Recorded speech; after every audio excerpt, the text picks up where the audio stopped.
Salut à vous, j'espère que vous allez bien. Bienvenue à vous si vous êtes nouveau sur ma chaîne Freddy Électro-Programmeur.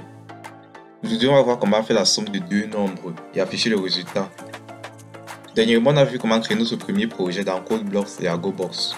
Aujourd'hui, on va faire la somme de deux nombres. Créer un nouveau fichier.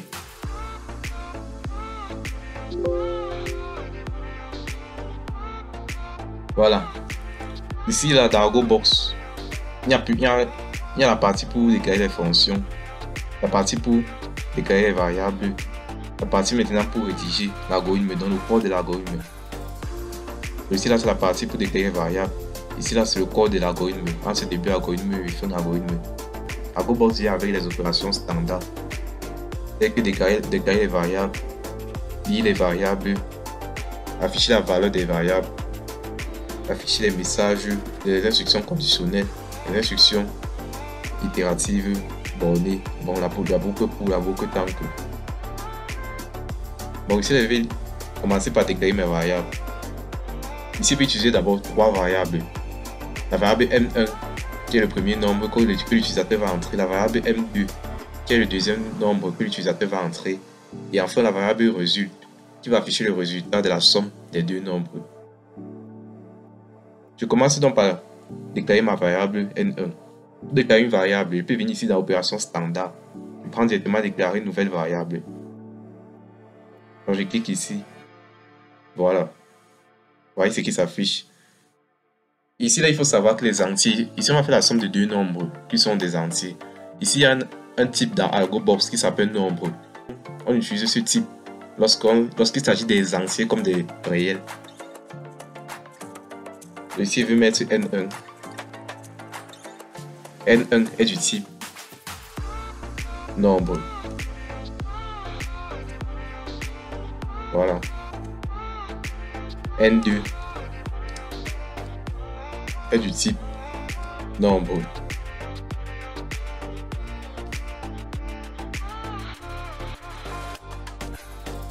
Résulte. Je peux aller plus vite, je vais venir ici.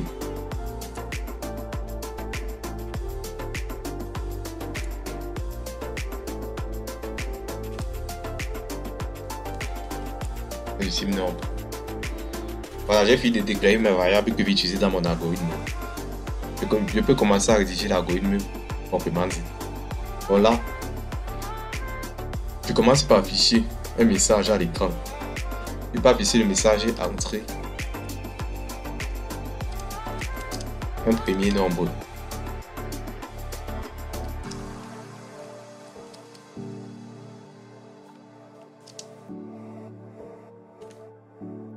Maintenant, une fois que l'utilisateur a vu ça entrer un premier nombre, il doit entrer le nombre.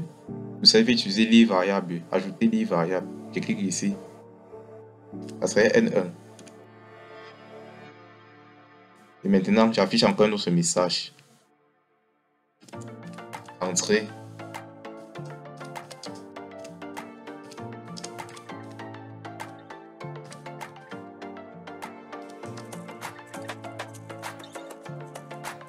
J'appuie toujours là, N2.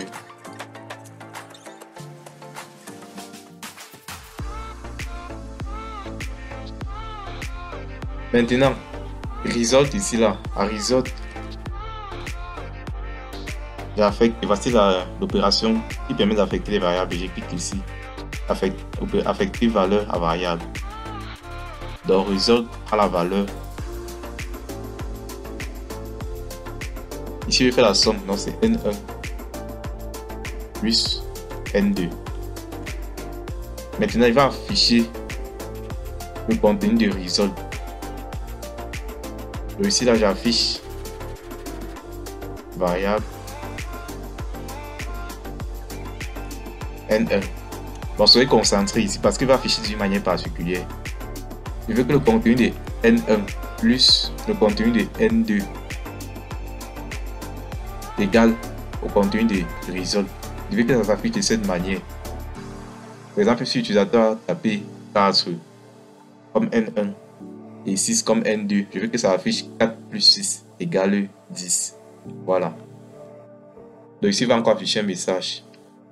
Marquez plus ici là.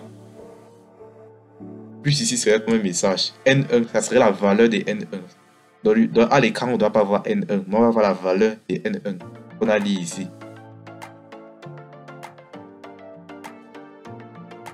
Affiche variable N2. Affiche message égal maintenant. Ici, mettre c'est égal. Et affiche variable. C'est le contenu du result, donc la valeur de la somme de N1 et N2. Voilà, j'ai ainsi fini. Je ne vais pas aller tester mon algorithme. Voilà, ici, dans la console, je lance mon algorithme. Je lance un premier nombre. Je vais lancer par exemple 4. Je lance un second. Je lance par exemple 6. Voilà, ça affiche 4 plus 6 égale à 10. On a ici un algorithme qui permet d'afficher deux nombres. Bon, j'espère que vous avez bien compris parce qu'on va aller maintenant écrire le programme en langage C qui permet de faire cette même opération. Je ferme là. On peut enregistrer. Je vais ici sur bureau. Somme. Nombre, par exemple. Vous pouvez nommer comme vous voulez. Voilà. Il faut savoir que l'extension ici là du fichier, le GoBox, c'est .alg. Voilà. Donc, je vais sortir. Voilà, on est dans CodeBlocks. On crée un nouveau projet.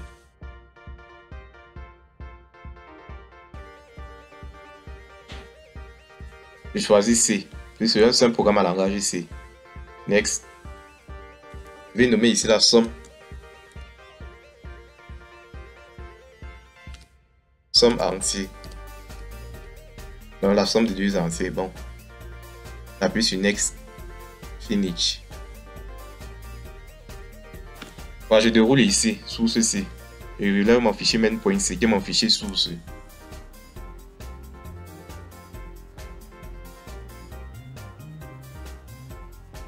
Je vais essayer de faire ça en relation avec ce que j'ai fait d'abord dans AlgoBox pour que vous puissiez mieux comprendre où on va.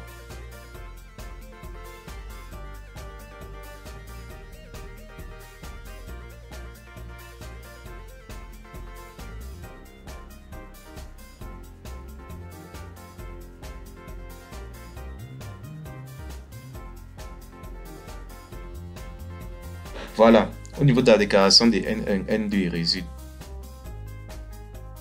Ici, là, ce sont des entiers. On sait que dans en langage C, pour déclarer les entiers, c'est int, nom de l'entier, N1. Je vais les déclarer une fois, tous en même temps. N1, N2, result. Et je finis et mes points virgule. Lorsque je finis de déclarer mes trois variables. Maintenant, au niveau d'ici là, ici à ce niveau, afficher entre un premier nombre. Ici là, je vais écrire ça dans printf. Printf ici là, c'est l'équivalent d'afficher dans la GoBox. Donc dans CodeBlocks, printf c'est l'équivalent d'afficher pour afficher un message à l'utilisateur. Je vais mettre ici entrée. Je vais écrire la même chose.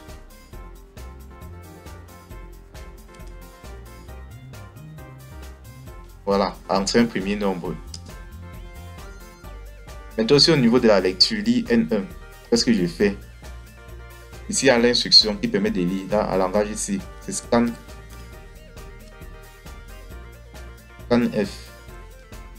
Vous devez savoir que dans CodeBlocks, pour la lecture des variables, il y a ce qu'on appelle le format des entiers, par exemple. Le format des entiers, par exemple, ici, c'est modulo D. Ici, je vais mettre ça avec la syntaxe scanf. Ici, je mets le format. Et ici, là, juste à côté, je mets la virgule d'abord. Et ensuite, je mets le et. Et je mets le nom de la variable.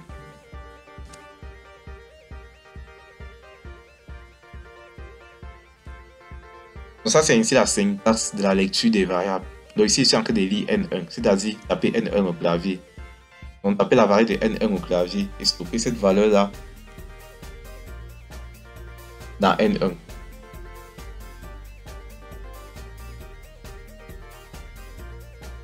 Voilà. Je suis à ce niveau. Je vais entrer un second nombre. Je suis à ce niveau. Entrer un second nombre. Qu'est-ce que j'ai fait? Ça serait la même chose. Print F. Je mets ici à l'intérieur. Entrer un second nombre. Oui, j'utilise cette même pour lire N2. Ici, là, c'est le format des entiers. Modulo D, c'est le format des entiers. Ici, c'est N2, la valeur de la variable que je dois entrer. Donc, N2, ici, là, c'est l'adresse en fait d'une case mémoire. Puisque lorsqu'on tape la valeur d'une variable au clavier, ça passe stocker dans un emplacement mémoire. N2, c'est l'adresse de cet emplacement mémoire. Voilà. Je suis à ce niveau. Le résultat prend la valeur N1 plus N2. Ici, là, c'est simple à langage C. J'écris tout simplement result égale N1 plus N2. Point virgule. Voilà, je suis à ce niveau. Afficher N1 plus N2 égale à résultat. Qu'est-ce que je fais? J'affiche N1. Pour afficher N1, je vais afficher la valeur de N1. Pas le message N1. Ici, je mets print F. J'ouvre les parenthèses. Je mets le format de N1 qui est un entier, qui est modulo D. Et ici, juste à côté, je mets virgule et je mets N1. Donc ça, c'est la syntaxe pour afficher la variable N1. Maintenant, qu'est-ce qu'il va afficher plus? Ici, là, c'est un message, c'est simple.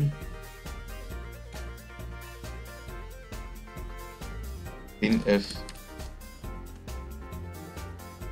Ici, je mets à l'intérieur plus.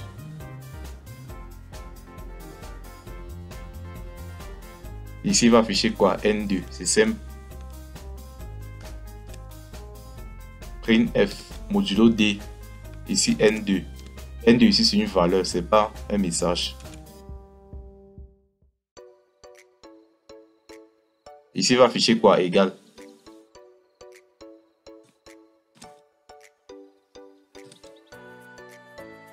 Dans l'intérieur, ici, il met égal. Ici, il va afficher la variable résultat. J'utilise la même syntaxe et pour N1 et N2.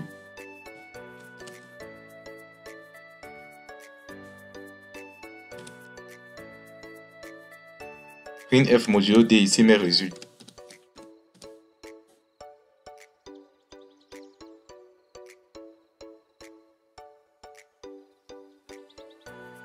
Voilà, on voit ensemble qu'on a fini. Donc ici là, c'est que je vais lancer l'algorithme. Je vais lancer mon programme.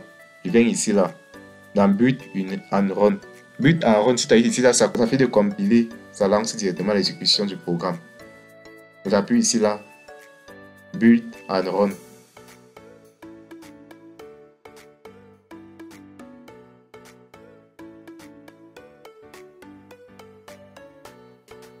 Voilà, ici vous voyez ça m'affiche entre un premier nombre.